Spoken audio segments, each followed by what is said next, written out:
Thanks for choosing Astound Mobile. Let's get you set up for success. In this video, we'll cover how to preserve your files when switching phones, SIM cards, or both. What kind of files are we talking about? Photos, contacts, text messages, documents, even voicemails. Let's make sure you don't lose anything. First, backing up all files is paramount. Most of the time, you'll get to bring everything from your old phone to your new one, but sometimes things can get mixed up in the transfer process.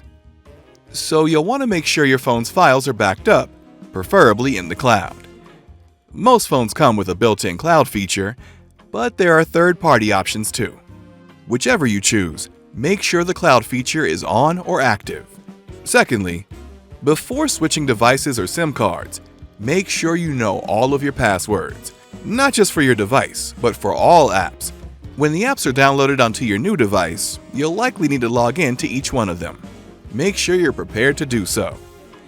And finally, before you do a factory reset on your old device, make sure all files and settings are good to go on your new device. Once you do a factory reset, there's no going back. There you go.